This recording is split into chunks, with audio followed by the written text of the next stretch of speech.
25 years లోపు ప్రేమ, దోమ, పెళ్ళి ఇవన్నీ మాట్లాడద్దు.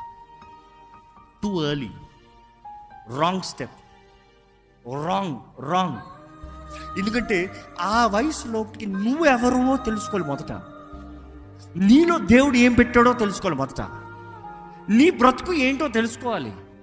స్కూల్లోనే ప్రేమ పెళ్ళి అని మాట్లాడితే నీ బ్రతుకు వెళ్ళేటప్పటికి అసలు లింక్ ఉంటుంది అక్కడికి. నిన్ను నువ్వే కట్టించుకుంటున్నావు, నీకు నువ్వే బంధించుకుంటున్నావు. ఆయన బంధకాలు. Find out who you are. ఏది చేయాలో అప్పుడు చేస్తున్నాయి, కానీ ఏ సమయంలో ఎలా బ్రతకాలో అలా బ్రతుకుతున్నాయి. కానీ మన జీవితంలో మనం చేరవలసిన గమ్యమో మనం చేరలేము. 25 వరకు ఎంత ఫెయిల్ అవ్వు, ఏం బాగలేవు. చదువుల్లో ఫెయిల్ అవ్వు, తప్పేం లేదు. జీవితంలో ఫెయిల్ అవ్వు, తప్పేం లేదు. అది ఫెయిల్ అవ్వు, ఇది ఫెయిల్ అవ్వు, అన్ని ఫెయిల్ అవ్వు. బికాజ్ అక్కడ ఫెయిల్యూర్ బట్టి కాదు రికార్డ్, ఎన్ని అటెంప్ట్ చేసావు అనేది record. Because what you learn out of it. ఎందుకంటే ప్రతి ఫెయిల్యూర్లో గొప్ప పాఠం నేర్చుకుంటావు. ప్రతి ఓటము నీకు ఎంతో పెద్ద విలువైన పాఠము, జీవితంలో మర్చిపోలేని పాఠం నేర్పిస్తాయి. మిమ్మల్ని అడుగుతున్నానండి, మీరు చేసే పనులు ఎక్సలెన్స్ ఉందా? Do you have excellence? మీ చేతిలో పని అప్పచెప్పినప్పుడు చూసి చెప్తున్నారా? మనుషులు చెప్పగలుగుతున్నారా? మీ బాస్ చెప్తున్నారా ఎక్సలెంట్ అని చెప్తున్నారా?